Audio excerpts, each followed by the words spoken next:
Yes, people, good morning, good afternoon, good evening to all South India student. How are you? Hope so you are good. I am also good. So today we are going to revise one topic, that is income from other sources. Now guys, when income is going to be taxable under income from other sources, like if income is not taxable under the head salary or house property or PGBP or capital gain, that income is going to be taxable under income from other sources. Now, under income from other sources, there are example of some income which income is going to be taxable under income from other sources. First is a dividend. Now, dividend is taxable under income from other sources, but always remember, if shares are held as a stock in trade, then dividend will be taxable under the head PGBP, because there is a one tutorials posted by the income tax department on the e-filing website, and as per that tutorials, if share are held as a stock in trade, then dividend is going to be taxable under the head PGBP. Otherwise, dividend will be taxable under income from other sources. After that, winning from lottery, crossword puzzle, race horses, that winning income is always taxable under income from other sources. After that, point number 3 you will able to understand in the PGBP. Point number 4 is related to interest on security. If you received any interest on debenture or interest on bonds, that interest is taxable under income from other sources. But if that security are held as a stock in trade, then that interest will be taxable under the head PGBP. After that, rent from letting out of plant and machinery or furniture or any building, and suppose renting is not your business. If renting is your business, then obviously rent will be taxable under the head PGBP. Otherwise, rent is going to be taxable under income from other sources. But guys, always remember what I am saying, that building rent will be taxable under income from other sources only if you are not a owner. Means I can say that, suppose if I am a owner and I have let out one building, then rent will be taxable under that house property. But suppose if any person sublet that building, then subletting income will be taxable under income from other sources. After that, if any sum received under the Keyman insurance policy, and if there is no employee-employee relationship, then that amount is taxable under the head income from other sources. After that, interest received on the compensation on the compulsory acquisition of capital assets. So suppose if any asset is compulsorily acquired by government, and if you receive the compensation, then compensation is taxable under the head capital gain. But suppose if you receive the late compensation and you got the interest on that compensation, then that interest is taxable under income from other sources. After that, gift. After that, any amount received under the family pension. So if any amount received under the family pension means, suppose if any person is died and his legal heir get any pension, that is called family pension. So family pension taxable under income from other sources. After that, any interest on bank deposit or loan given, or interest on income tax refund, or income from subletting of house property, I already covered. Royalty income, agriculture income. Now agriculture income is exempt, but always remember, agriculture income is exempt only if that agriculture land is situated in India. If agriculture land is situated outside India, and if you receive the agriculture income, that is taxable under income from other sources. After that, director sitting fees. Suppose if any director, that person is not an employee of the company, he is just attending the board meeting and all, and if he received any director sitting fees, that is taxable under income from other sources. After that, salary of MP, MLA, MLC, because salary of MP, MLA, MLC, MP, MLA are not an employee of the government, they are the representative of people. So whatever salary received by MP, MLA, that is taxable under income from other sources. After that, main important part of this topic is a gift, taxation of gift. Now try to understand. Law says that, suppose if any employee received a gift from the employer on any occasion, that is always taxable under the head salary. Because if employee received the gift from the employer, and employer will claim the deduction under the head PGBP, because it is a gift to the employee. So employee received the gift from the employer due to the employee-employee relationship, it is always taxable under the head salary, because it is treated as a perquisite, and perquisite is always taxable under the head salary. Now second point, if any gift or benefit or perquisite arising due to your business and profession, that is always taxable under the head PGBP. Any gift, any benefit, any perquisite due to business and profession is always taxable under the head PGBP. Now, what about the other gift? Now, for other gift, guys, there is a one section, that is section 56.210, and 56.210 is applicable from the 1st April 2017. Now, this section says that if any person receive the gift from any person, if any person receive the gift from any person, and guys, suppose if that person like receive the gift, that person is covered in the Mr. ID Hatla ITC. Mr. ID Hatla ITC. Now question is that what is the meaning of Mr. ID Hatla ITC? Here Mr. ID Hatla ITC, M for marriage, if any gift is received on the occasion of marriage, R for relative, I for inheritance, H for hospital, E like D for in contemplation of death, U from university, T from trust, LA from local authority. So if you covered in the Mr. ID Hatla ITC, then guys section 56 to 10 is not applicable, or I can say that this gift is totally exempt. So if you receive the gift from any person, means any person receive the gift, either whether it is an individual, HUF, AOP, BOI, company, partnership firm, whoever received the gift from any other person, and guys if you covered in the Mr. ID Hatla ITC, then guys 56 to 10 is not applicable. Now what is the meaning of Mr. ID Hatla ITC? ITC we will discuss later, but M for if any gift on the occasion of marriage, R means any gift from the relative, I means under or by way of inheritance, D means in contemplation of death, H means from hospital or medical institution, U means from university or educational institution, T means from or by any trust registered under section 12AA or 12AB, and LA means from a local authority. ITC we will discuss later. So guys, if you covered in the Mr. ID Hatla ITC, then section 56 to 10 is not applicable.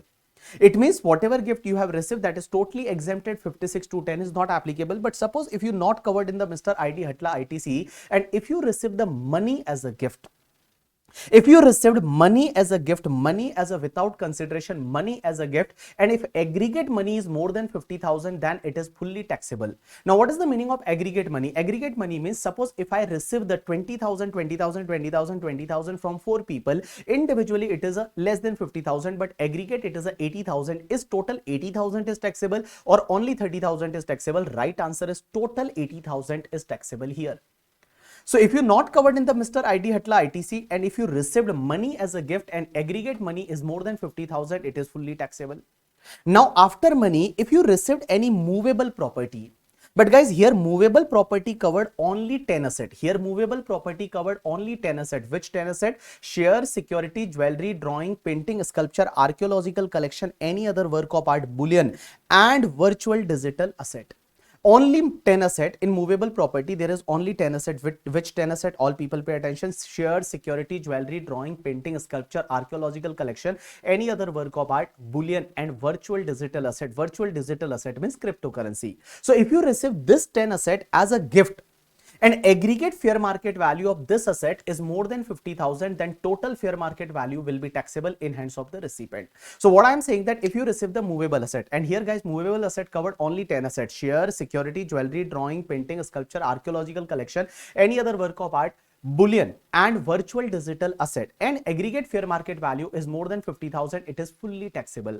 Now here aggregate fair market value means suppose I have received the shares of 40,000 rupees, I have received the bullion of 40,000 rupees, as well as the virtual digital asset of 40,000 rupees. Here individual is not more than 50,000, but total comes to the 1,20,000. So total 1,20,000 will be taxable in hands of the recipient. Now second part is related to the low consideration, or I can say that inadequate consideration. Means you have not received this 10 asset as a gift, but suppose if you acquired this 10 asset for a low consideration, and if aggregate fair market value minus consideration, if that difference is more than 50,000 now, then difference is taxable. What I am saying that if you acquire this asset for the low consideration and aggregate fair market value minus consideration, if that difference is more than 50,000, then difference is taxable under income from other sources. Now here question is that, sir, it is not a gift. Yes, it is not a gift. Here you purchase the asset, then also section 56 to 10 is applicable, and it is taxable under income from other sources. Now last two part is related to immovable property. If you received any immovable property as a gift and per property stamp duty value is more than 50,000, then it is fully taxable. And last part is if you acquired any immovable property for a low consideration, and if difference between SDV and consideration is more than 50,000 and SDV is more than 110% of consideration, if both the conditions are satisfied, then difference will be taxable under income from other sources in hands of the buyer, or I can say that purchaser. So last two part is related to immovable property. If you received any immovable property as a gift and per property SDV is more than 50,000, it is fully taxable.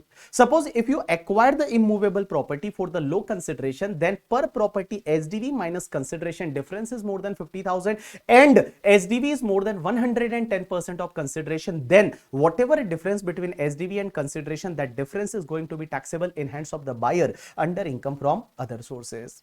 Now, guys, you know that there are five parts basically. One is the money.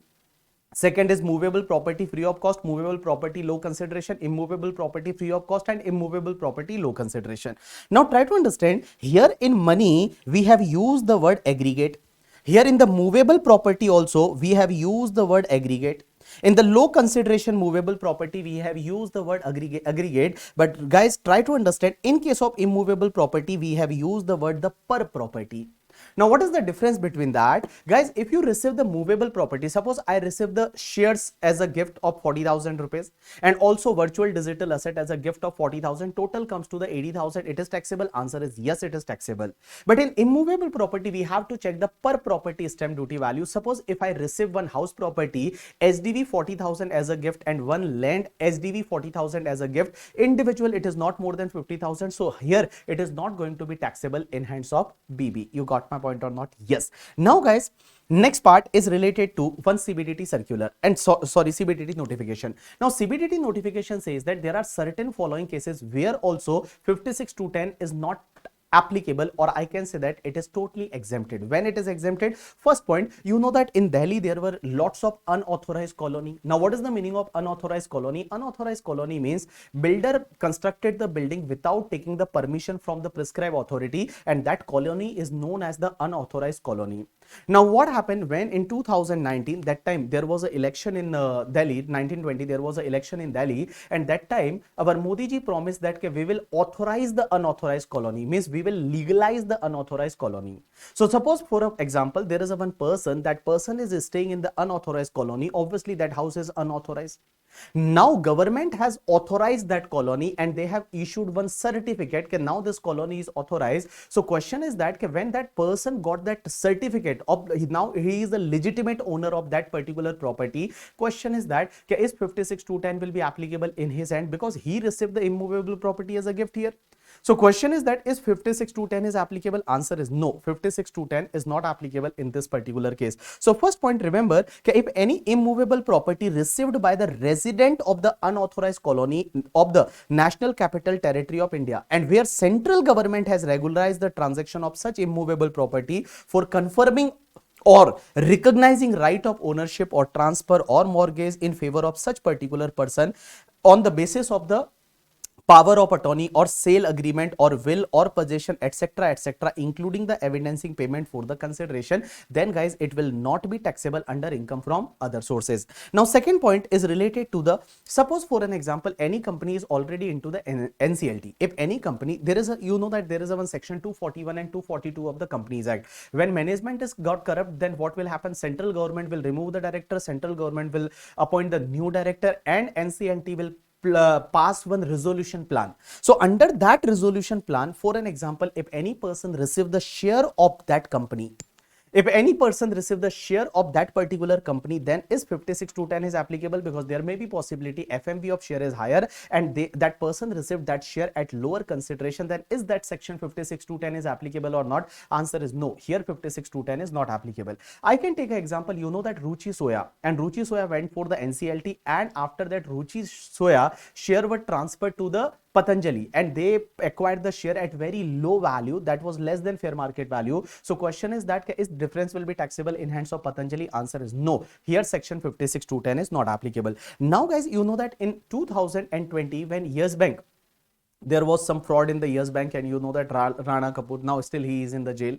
So at the time of Yes Bank, that fraud, what happened, like Yes Bank share were traded in the market at 24 rupees that time, and government issued shares to some people like SBI Bank as well as the ICICI Bank, HDFC Bank. Various bank invested in the Yes Bank and they acquired the share at 12 rupees. So suppose they acquired the share at 12 rupees and market value of share is at 24-25 rupees. So question is that is difference will be taxable under income from other sources? Answer is no guys, difference is not going to be taxable under income from other sources. And fourth point says that suppose if you received the equity share of any public sector company, and you receive the equity share of any public sector company from the central government or state government under the strategic disinvestment plan, then guys 56(2)(10) is not applicable. I can take an example. You know that Tata purchased the Air India, and suppose that Air India share fair market value was 30 rupees for an example, and Tata purchased the share at the 15 rupees. So question is that is difference will be taxable under income from other sources? Answer is no, because they acquired the share of public sector company under the strategic disinvestment, then section 56(2)(10) is not applicable at all. Now guys, there is a one amendment made by the Finance Act 2022, but this amendment is applicable from the assessment year 2021. Now guys, you know that during the COVID, many people, like you know, that help to other people for the treatment related to any illness related to COVID and all. So for an example, question is that sir, suppose one person, he requested some people for the crowdfunding and all, and he got some money, and that money is spent for the purpose of treatment of any illness related to COVID. So question is that amount will be taxable under income from other sources in hands of recipient or not? Answer is no, that is not taxable under income from other sources. So first point says that suppose if any individual received money from any person, if any individual received money from any person for the treatment related to any illness related to the COVID for himself or any family member treatment, and guys that money he has spent on the treatment, then 56(2)(10) is not applicable in hands of the recipient. Now second point is suppose if any person is died, and at the time of death, you know that many people help their family member.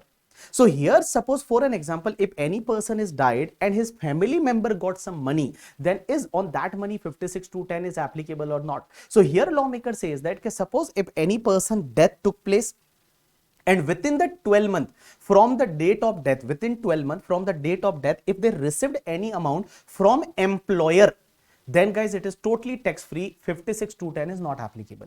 Employer of that deceased person. So for an example, there is a one person, Mr. A. Mr. A died due to the COVID, and within 12 months from the date of death, if their employer, like his employer, paid some amount to the family member, then 56(2)(10) is not applicable.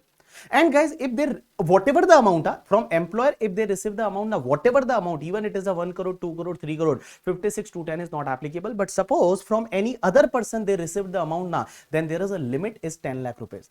There is a limit is 10 lakh rupees, means up to 10 lakh rupees they received, then section 56(2)(10) is not applicable. But suppose whatever amount they have received in excess of 10 lakh, then 56(2)(10) is applicable on the excess amount. So here guys, there is a 2 point. Pay attention. Suppose if any person received any amount from any person for the treatment of the any illness related to COVID of himself or any family member, and that amount he actually spent on the treatment, then 56(2)(10) is not applicable on that amount. Now guys, suppose if any person is died and his family member received any help from some other person. Now family member received, suppose, help from the employer of that deceased person, then whatever amount, section 56(2)(10) is not applicable. But suppose they received the amount from any other person, then limit is the 10 lakh rupees, means whatever the up to 10 lakh rupees, section 56(2)(10) is not applicable. But in excess of 10 lakh, obviously 56(2)(10) is going to be applied. You got my point or not? Yes, here condition is that amount should be received within 12 months from the date of the death. Now guys, there is a one more condition like put by the central government, and that condition says that death should be within the 6 months from the date on which that person got the COVID positive. So suppose when he was infected with the COVID, within the 6 months that person is died, then only this exemption will be applicable. Otherwise this exemption is not going to apply. Now question is that here lawmaker says that family member received the amount. What is the meaning of the family? So here family means the spouse or children or dependent relative. Here dependent relative means mother, father, brother, sister, and they should be dependent, then only they will covered in the relative. Now guys, you know that we have discussed that if you are covered in the Mr. IT Hatla ITC, then section 56(2)(10) is not applicable. But question is that what is the meaning of the ITC? Now here ITC means point number I says that suppose if any individual made the donation to any private trust, and if that trust is for the benefit of relative of such individual, then in hands of that trust 56(2)(10) is not applicable. I can take an example. Suppose Mukesh Ambani created one private trust for the benefit of Neeta Ambani, and Mukesh Ambani gifted some money to that particular trust, and that trust is created for the exclusive benefit of relative of Mukesh Ambani, then 56(2)(10) is not applicable in hands of that particular trust. After that, point number T, ITC mein in T, Now guys, here we have discussed that if you received anything from the university, from any university or from any hospital or medical institution or educational institution, then section 56(2)(10) is not applicable. But suppose if it is received by hospital or by university or by educational institution or by medical institution, then 56(2)(10) will apply or not. So here lawmaker says that in the point number T, here if anything is received by the trust or hospital or medical institution or educational institution mentioned under section 1023C, then section 56(2)(10) is not applicable. After that, C point says that like there are certain transactions which are not regarded as transfer under section 47 of the capital gain, and they have given the certain clauses. First clause is related to the, like you know that whenever HUF, there is a partition of HUF and asset is distributed to member. So question is that in hands of member, is section 56(2)(10) is applicable or not? Answer is no. 56(2)(10) is not applicable in hands of the member. That is the clause number 1.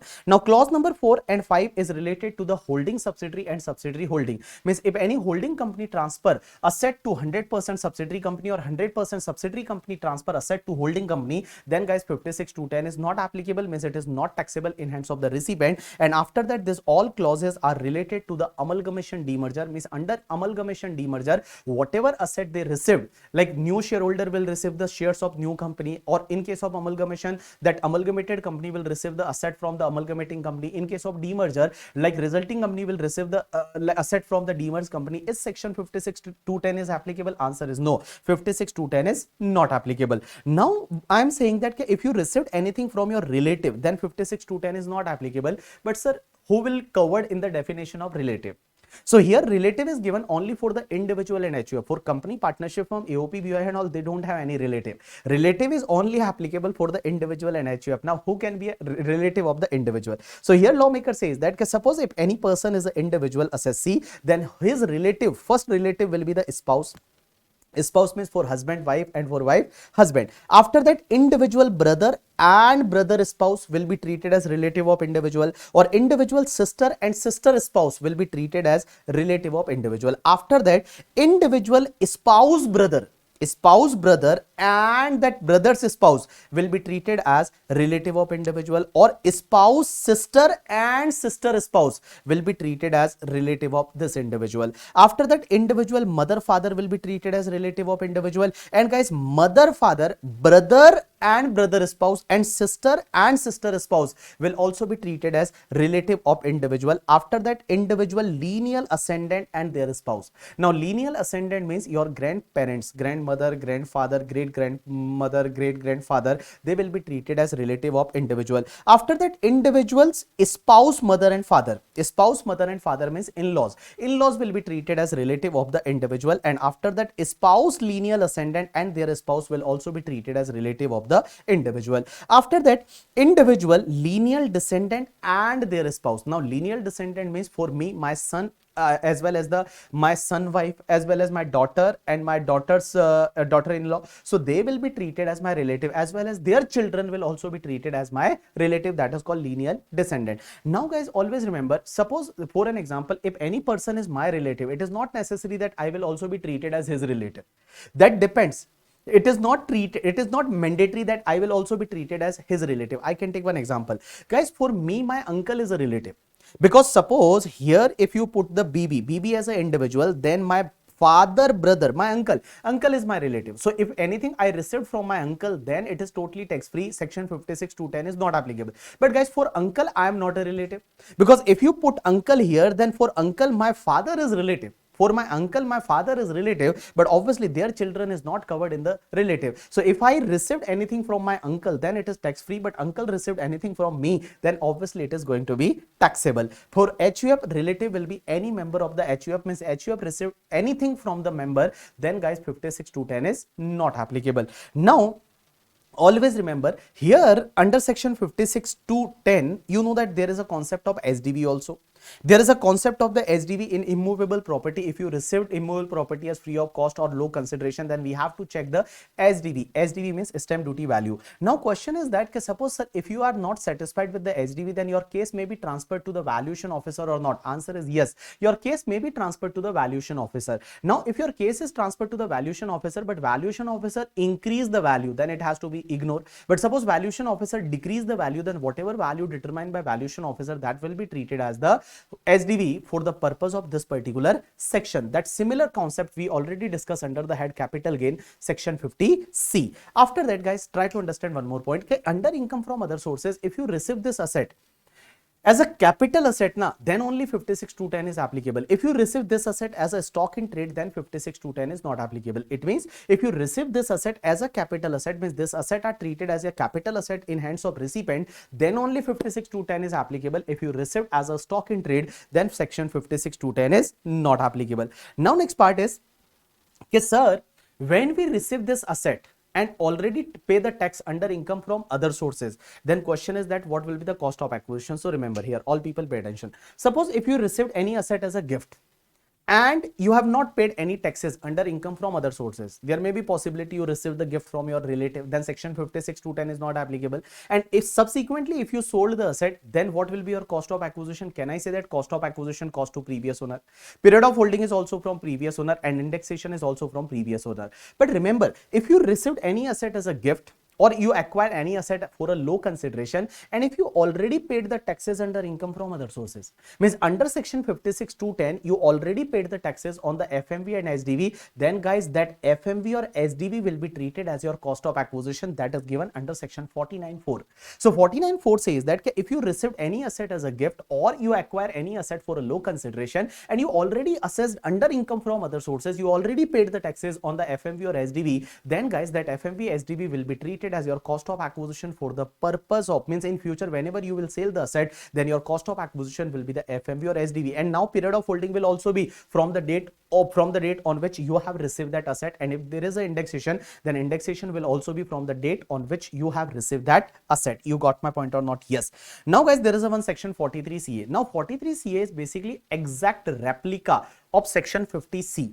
Under the head capital gain, there is a one section 50C, and 50C says that 50C section says that if you transfer any capital asset and if your selling price is less than SDV and SDV is more than 110% of consideration, then SDV will be treated as full value of consideration for the purpose of capital gain topic. Now guys, there is a one section 43CA. 43CA is a PGBP section.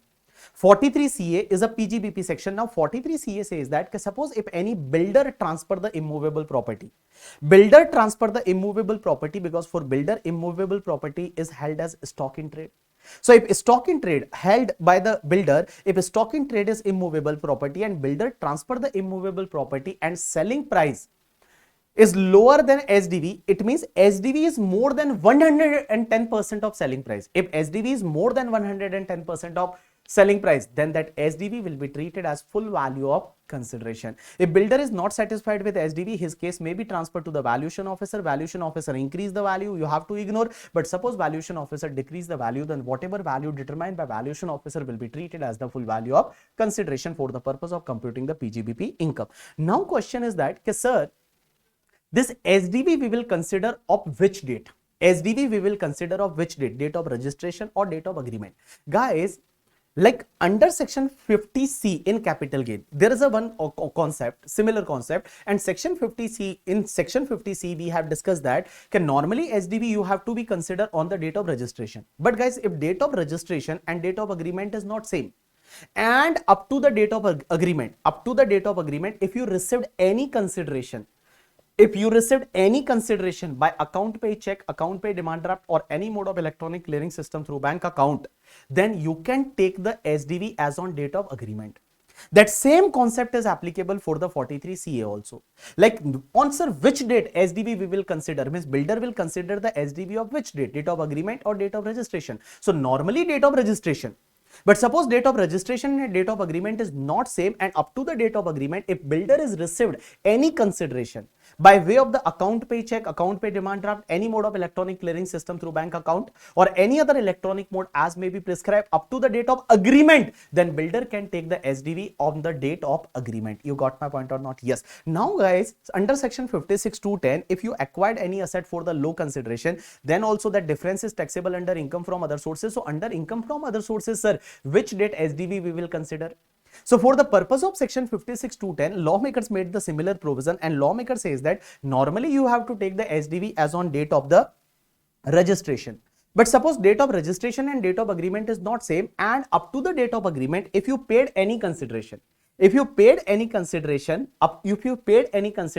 to the date of agreement by account pay check, account pay demand draft, or any mode of electronic clearing system through bank account, in that particular case you can take the SDV as on date of agreement. You got my point or not? Yes. So in simple word, can I say that under section 43 CA here for the purpose of PGBP, 56(2)(10) for the purpose of income from other sources, and 50C for the purpose of capital gain. In all three provisions, there is a concept that you can take the SDV as on date of agreement if you received or paid any consideration up to the date of agreement by account pay check, account pay demand draft, or any mode of electronic clearing system. Here electronic clearing system means any net banking or NEFT, RTGS, IMPS, debit card, credit card, Bhim UPI or QR code. Then you can take the SDV as on date of agreement. After that, there is a one section 56(2)(7)(b), and this section is known as the angel tax. Now this particular section says that suppose if any closely held company, guys, here closely held company means unlisted company, if closely held company issues shares to any resident shareholder on the premium, means share is issued to any resident shareholder on the premium, and guys, if issue price is more than fair market value of such share, then that difference will be taxable under income from other sources in hands of that particular company. I can take an example. Suppose there is a one startup company, name is a BB Virtuals Private Limited. Suppose guys, our share face value is 10 rupees and we are issuing the share at 200 rupees. And guys, if you check the fair market value of this share, now that comes to suppose 20 rupees.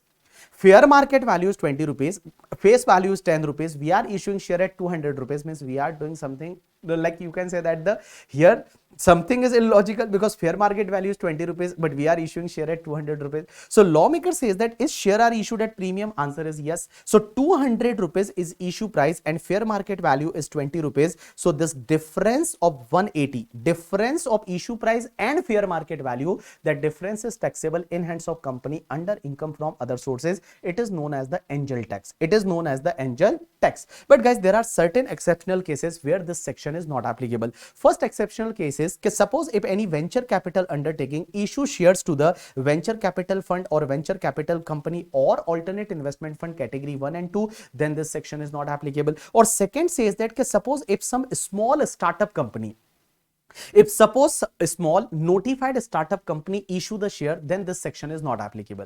Now question is that what is the meaning of the notified startup company? So guys, here notified startup company means that startup companies next 10 years turnover is not more than 100 crore. First condition. First condition is from the date of incorporation for the next 10 years that turnover should be up to 100 crore. In simple word, I can say that the small startup company, then this section is not applicable. But guys, along with this turnover, there are various other conditions also.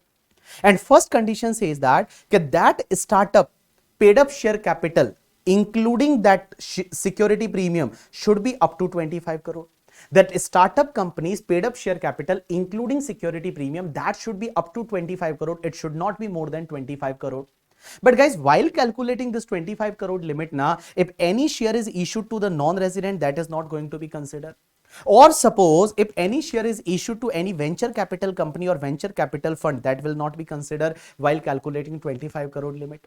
And third point, if any share is issued to the specified company, that will also be not covered. But what is the meaning of a specified company? Here, a specified company means any Indian company whose share are traded in recognized stock exchange in India, like Reliance or Adani and all.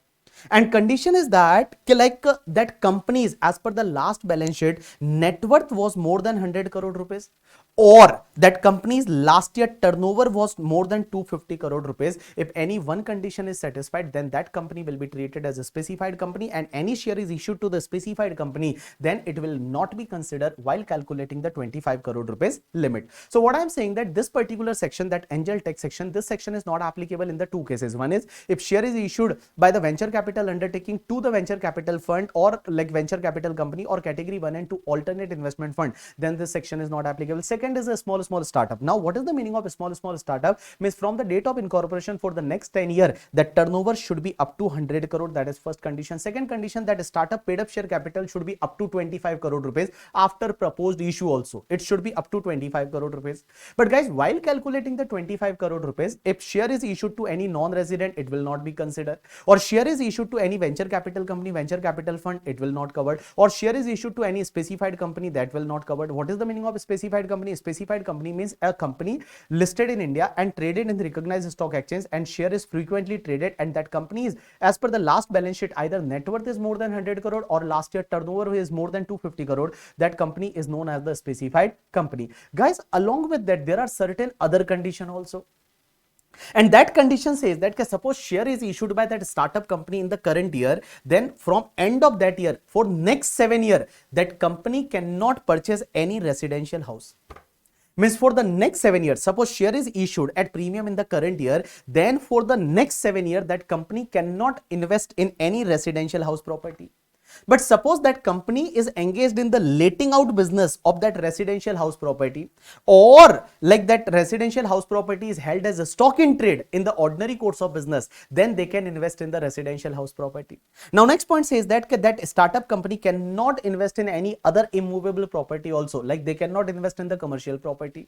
But guys, suppose that commercial property is held as a stock in trade, or suppose that held for the purpose of letting out business, or suppose they use that building for their business purpose, then they can invest in the commercial property. Now next condition says that that company cannot give any loan or advances to any person. But suppose loan or advances is given in the ordinary course of the business, then they can give as a loan and advances. After that, that company cannot, that startup company cannot invest as a capital contribution in any other entity.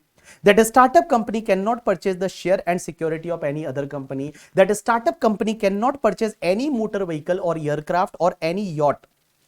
They cannot purchase any motor vehicle, aircraft or yacht value more than 10 lakh rupees. Means they can purchase the small car, but they cannot purchase the BMW luxury car and all. But suppose guys, if that luxury car and all, if they are held as a stock in trade, or they are into the plying, hiring and leasing business, then they can purchase, no issue at all. After that, they cannot invest in the jewelry.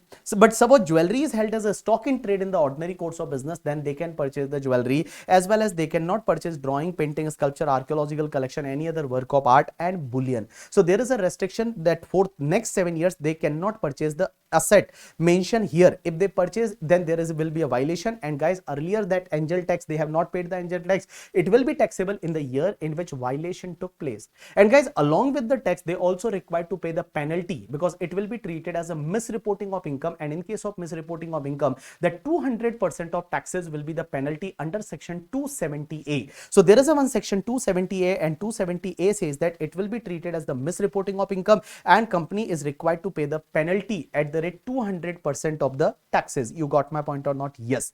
Now after that, there is a one section 56 to 11. Now this section says that suppose if your employment is terminated, or there is a change in terms and condition of employment, and if you received any compensation not from the employer, means if you received from the third party, then guys, it is going to be taxable under income from other sources. But if you received any compensation from your employer, then obviously it is taxable under the head salary. I can take an example. Nowadays, you know that many company, like many IT company and all, they are like, you know that they are just saying that they are reducing their manpower. And what happened due to that? Suppose one person, Mr. Ram, like he took the insurance related, job insurance. And suppose that company fired him. Now that insurance company gave him the compensation of 10 lakh, then that compensation is going to be taxable under income from other sources. After that, there is a one section, that section 57. 57 is related to the expenditure. Okay, like against income, which expenditure is allowed? Suppose if any income is taxable under income from other sources, then which expenditure are allowed here? So always remember, if you received any dividend on the shares, or if you received any income from the mutual fund or UTI, then guys, against dividend as well as income from UTI mutual fund, only one expenditure is allowed, that is interest on loan taken for the investment in the share or UTI mutual fund. Means only interest expenditure is allowed, any other expenditure is not allowed, and there is a limit that interest should be up to 20% of this income. Up to 20% of this income. I can take an example. Okay, suppose for an example, I have invested in the ITC share and I receive the dividend of rupees 1 lakh. I receive the dividend of rupees 1 lakh. Now guys, I took the loan, and that loan amount I have invested in the ITC share. Suppose that interest amount is 30,000. Question is that total interest of 30,000 allow? Answer is no, because it can be maximum 20% of the dividend income. So my dividend is 1 lakh rupees. So here maximum 20,000 is allowed, and guys 80,000 is going to be taxable. 80,000 is going to be taxable. After that, in case of the interest on security, if you received any interest on security, then whatever reasonable sum paid by way of the commission or remuneration to the banker or any other person for the purpose of realizing such interest, that will be allowed as deduction. After that, point number 3 you will able to understand in the PGBP. After that, in case of the point number 4, in case of the rental income from the machinery or plant and furniture, then amount paid on the current repair or insurance or normal depreciation and all, that will be allowed as deduction. After that, next point is related to the family pension. That is interesting, you have to remember.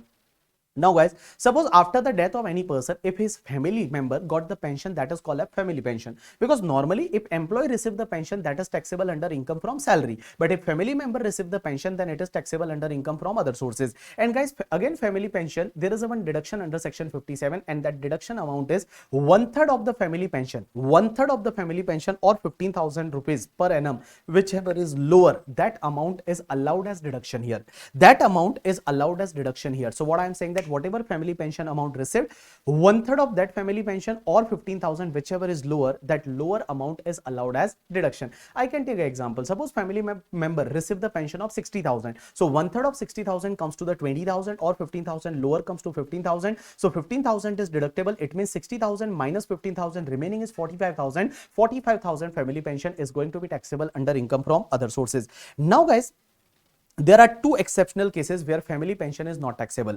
First is if any family pension is received by the widow or children or nominated here of the member of the armed forces. Like you know that our armed forces member, our armed forces, our like हमारे जो सैनिक है, they are like fighting on our border. And suppose if like any mishappening there and their family member received any pension, then that family pension is totally exempted. That family pension is totally exempted. And one more point, if any family pension is received by any member of the family of an individual, and that individual was in the service of any central government or state government, and he was awarded with the Mahavir Chakra or Paramvir Chakra or Veer Chakra, and his family member received any pension, that pension is totally exempted. You got my point or not? Yes. Now next part is related to interest on the late compensation. If any like property is compulsorily acquired, and on the compulsory acquisition, if you receive the late compensation, then on late compensation, obviously you will receive the interest also. So that interest is taxable under income from other sources in the year in which it is received. It will be taxable under income from other sources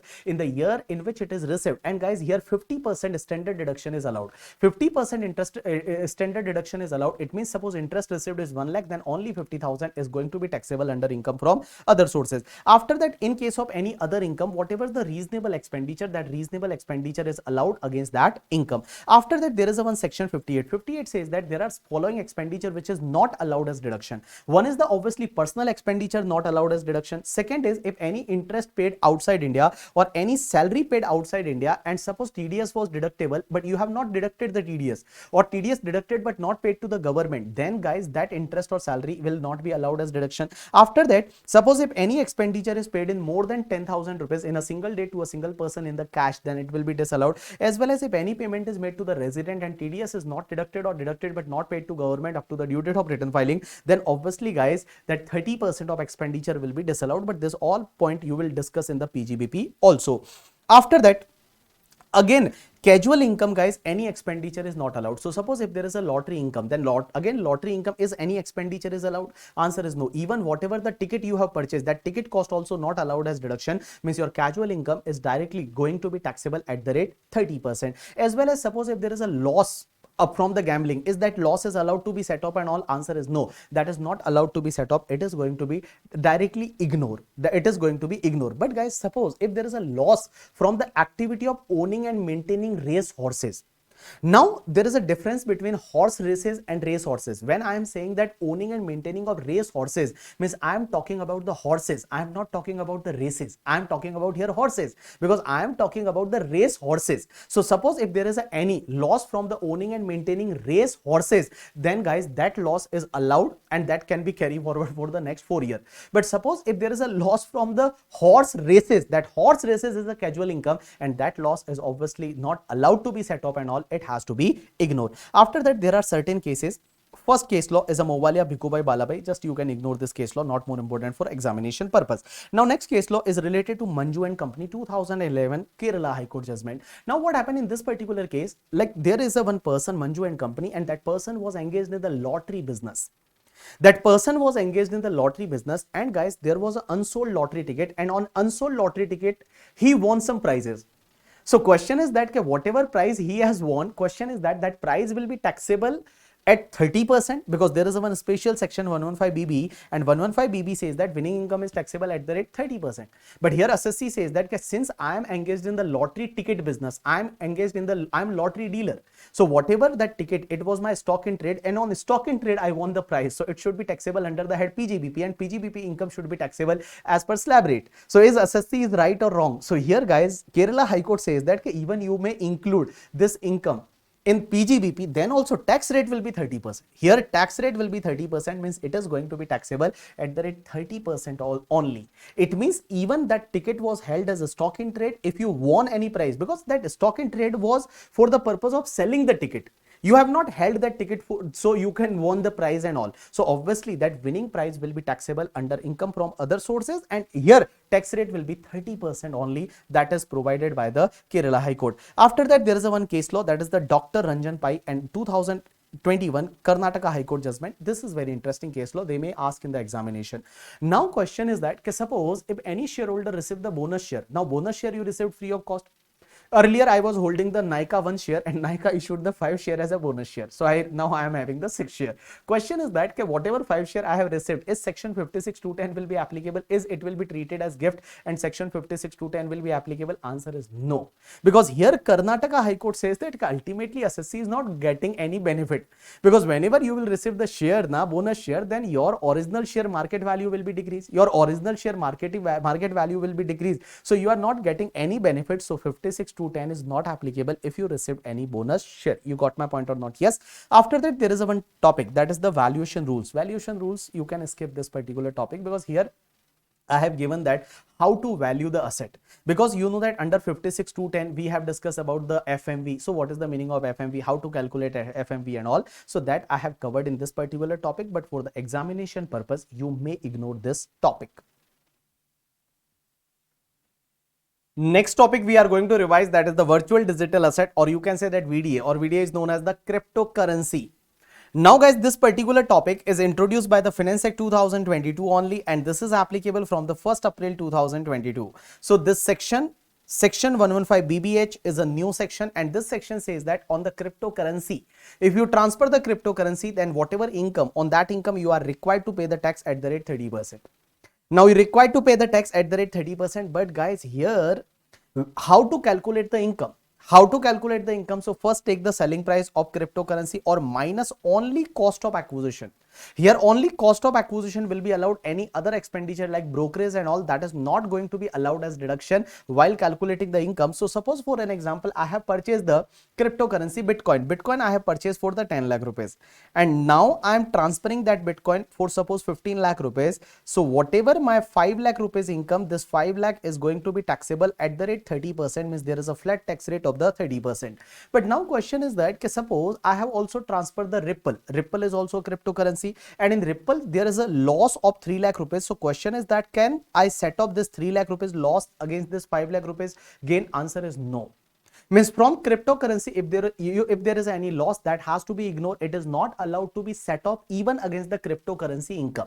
Even it is not allowed to be set off against the cryptocurrency income. And one more point, guys, against this particular income of the 5 lakh rupees, any other losses is not allowed to be set off. Suppose there is a loss under the house property or PGBP or capital gain head or other sources. Can you set off that loss against this 5 lakh rupees income? Answer is no. Against this 5 lakh rupees income, any other loss are also not allowed to be set off. So here, like income on the transfer of the VDA means virtual digital asset, that is taxable at the rate 30%. Now first point says that any expenditure or allowance or set off of any loss is not allowed while calculating income on the transfer of VDA, but except only cost of acquisition of VDA is allowed. Second, loss from the transfer of VDA is not allowed to set off against any other income, and also assessee cannot carry forward such losses. But question is that what is the meaning of the VDA? VDA means virtual digital asset. So guys, virtual digital asset means they have given the 3 points. This 3 asset will be treated as virtual digital asset.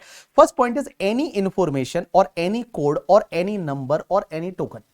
Means any information, any code, any number, any token not being the Indian currency or foreign currency. Indian currency or foreign currency is not treated as the VDA. Other than currency, if any information, any code, any number, any token generated through the cryptographic means or otherwise and can be transferred, stored and traded electronically, that is treated as your VDA. In simple word, it is the cryptocurrency. Means if any information or code or number, if that is generated through the cryptographic means, then it will be treated as the VDA. Second is a non-fungible token or any other token of similar nature. Now question is that what is the meaning of the NFT? NFT means, suppose for an example, you have made one painting and you made one painting on the iPad. Now how you will prove that it is made by you only? How you will say that ownership belongs to you? So guys, nowadays you can create the NFT. There are various websites. On that website you can create the NFT, that is the non-fungible token. So if that non-fungible token is created and that non-fungible token you can sell, so if you sell that non-fungible token, it means your painting is going to be sold. So question is that, sir, is that NFT is also treated as a cryptocurrency? Answer is yes. Under this particular case, it will be treated as a virtual digital asset. And next part is any other digital asset as central government may notify. Now guys, there is a point number 4. Point number 4 says that NFT will not include where the transfer result in the transfer of ownership of underlying tangible asset. Means if there is a transfer of the tangible asset, then obviously that it will not covered in the NFT. I can take an example. Suppose for an example, I want to sell my car.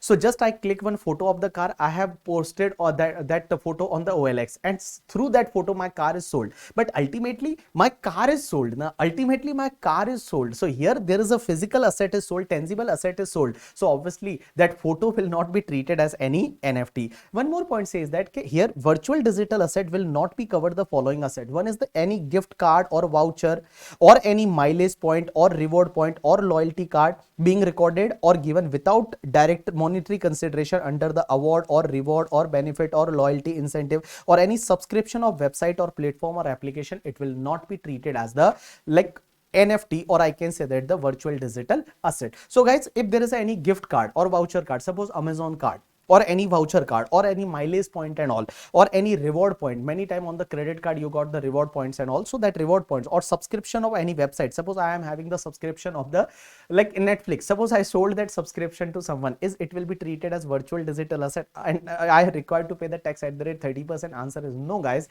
it will not be treated as the virtual digital asset. Now guys, in virtual digital asset, your income is going to be taxable at the rate 30%, and this section is applicable from the 1st April 2022. But TDS section they have introduced from the 1st July 2022. There is a TDS section 194S, and this section is also introduced by the Finance Act 2022 only, but this section is applicable from the 1st July 2022. You have to remember the date. Cryptocurrency income at the rate 30%, that is taxable from the 1st April 2022, but this TDS section is applicable from the 1st July 2022. Now guys, this section is very simple. This section says that if there is any consideration is paid, here payer is any person. Payer means a buyer. If buyer purchase the cryptocurrency, so buyer will will for virtual digital asset always I will say the cryptocurrency. So cryptocurrency means just try to understand as a virtual digital asset. So here payer is any person, means buyer is any person, and seller is a resident person. If seller, that payee is a resident person, and if consideration is more than 10,000, then guys 1% of consideration will be applicable as a TDS. I can take an example. Suppose I am a buyer and that other person is a seller. I just purchased the Bitcoin and I paid the 10 lakh rupees as a consideration. Then on that 10 lakh, I supposed to deduct the TDS at the rate 1%. Here 1% TDS is applicable. But guys, here try to understand one thing. Okay, suppose if that payer means a buyer, if buyer is not having any PGBP income, means buyer is not having any PGBP income, or suppose buyer is having the PGBP income but last year turnover is not more than 1 crore in case of business, or last year gross receipt is not more than 50 lakh in case of profession, then guys here in this particular case TDS is applicable, but instead of the 10,000, that consideration limit will be increased to the 50,000. Means that consideration limit means that threshold limit will be applicable of 50,000. So what I am saying that, okay, payer, that is the buyer. Suppose I am an individual. So a buyer is an individual or HUF. Suppose I am not having any PGBP, or suppose I am having PGBP but last year turnover is not more than 1 crore or gross receipt not more than 50 lakh in case of business or profession, then guys I suppose I have purchased the cryptocurrency of 40,000. Is I required to deduct the TDS? Answer is no. Here limit will be applicable as a 50,000, means if it is consideration is more than 50,000, then only TDS is applicable, otherwise TDS does not apply. Now one more point, normally what happens, whatever TDS you deduct now, you have to deposit to the government within 7 days of the next month. But guys here, if individual HUF is a buyer and that 50,000 rupees limit is applicable, then guys TDS you have to deposit to the government within 30 days of the next month. Within 30 days of the next month, along with one TDS return, that is 26 QE, and here you are not supposed to take the 10 number also. Directly from the PAN number you can file the return. You got my point or not? Yes. Now guys, try to understand one more point. Okay, suppose if you purchase the any like cryptocurrency and consideration is not in money, suppose consideration is in money, then obviously you can deduct the TDS. But suppose consideration is not into the money, then what you have to first, you have to ensure that okay, TDS on that particular consideration is paid to government. Only after that you will release that consideration. For an example, okay, suppose for an example I have purchased the Bitcoin and I paid the consideration by way of the car. Then car, how I can deduct the TDS on the car? So obviously whatever the TDS amount, first I have to collect from that person and paid to government. Only after that I will release the car to that particular person. Now guys, try to understand one very interesting part. Sir, question is that suppose for an example here, if you purchase the cryptocurrency online, then guys 194O is a one TDS section, that is the online e-commerce operator and e-commerce participant and all. So suppose 194O is also applicable as well as 194S is also applicable, and in 194O you know the TDS rate is 1%. Here under section 194S also TDS rate is 1%. So TDS will be deducted under which section, 194S or 194O? Right answer is 194S. Here TDS is applicable under section 194S. One more point says that, sir, is TDS is applicable on the GST or commission amount? Answer is no. TDS is not applicable on the GST and commission amount, means GST commission should be reduced, and on the remaining amount only TDS is applicable. One more point, sir, suppose for an example, if any suppose if you purchase the cryptocurrency, and sir, question is that cryptocurrency is a goods or not, because there may be possibility section 194Q also applicable.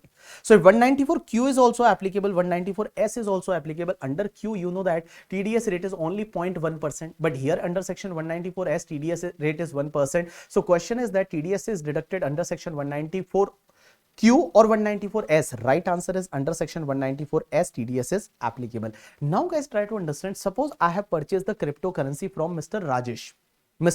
I purchased the cryptocurrency, I paid the consideration to Rajesh, then I will deduct the TDS of the Rajesh. But suppose if I purchase the cryptocurrency from the exchange, then what will happen? I can take one example. Suppose here Mr. BB, and there is a one exchange, that exchange name is a Vajirex through Vajirex, and suppose seller is a Mr. Rajesh.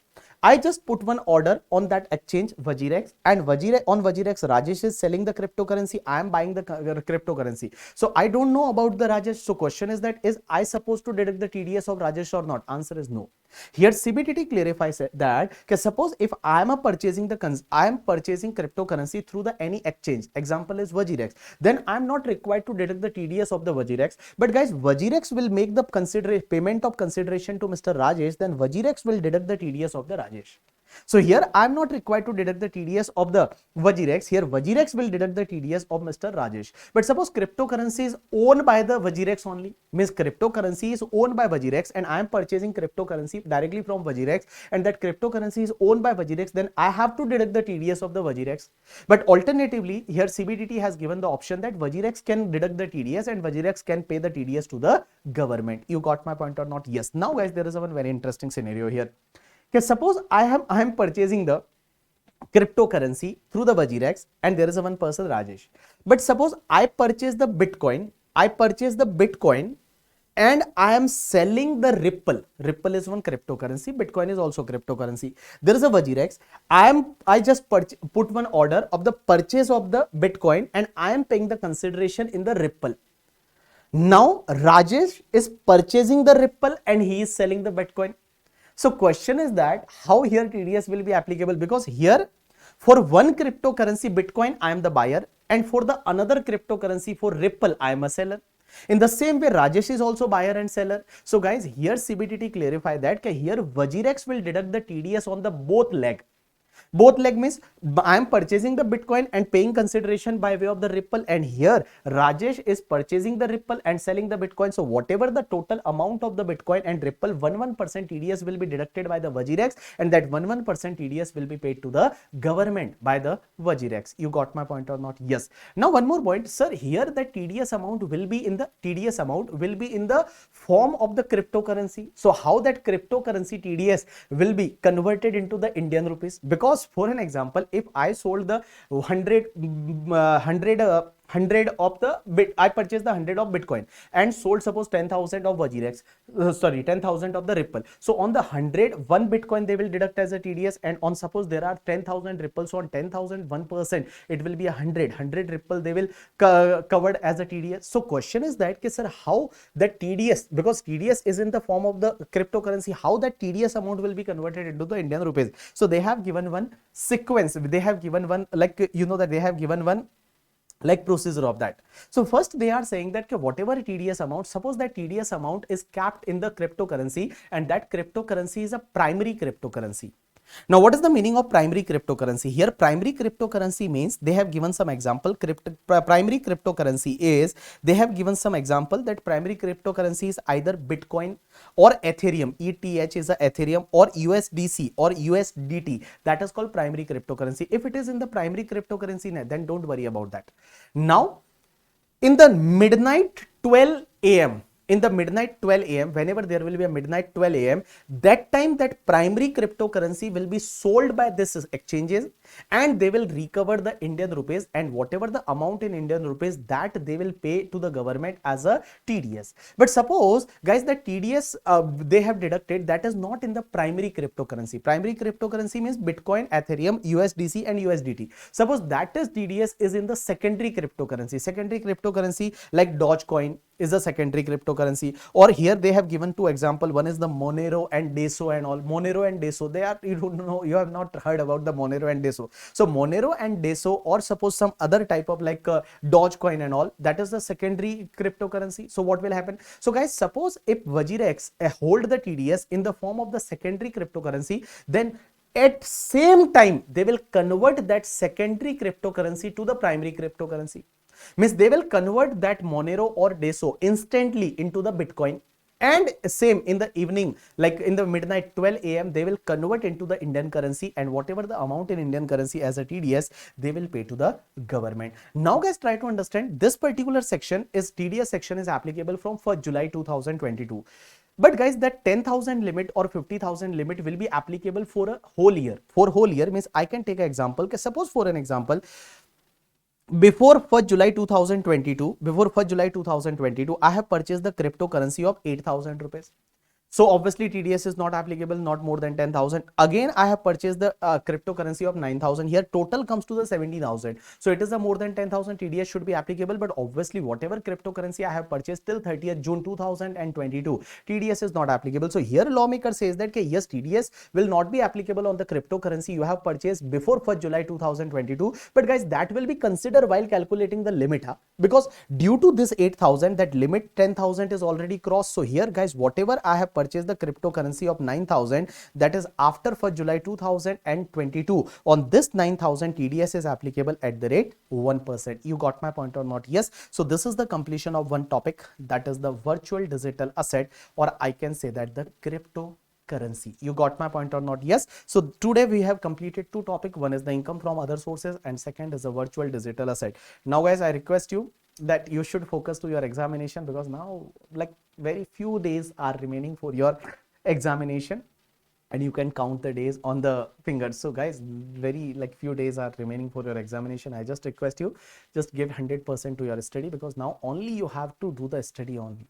Try to be positive, try to be happy always, and always, like, you know, that give your 100%. I always say that give your 100%. ICI will give you 50%, and we need only 50% to crack the exam. But obviously you will get very good marks in the DT. Just you have to study and study, because revision is must, and I will try to upload more and more revision lecture for your examination this time. Thanks a lot, people. That's enough for today from my side. See you in the next lecture.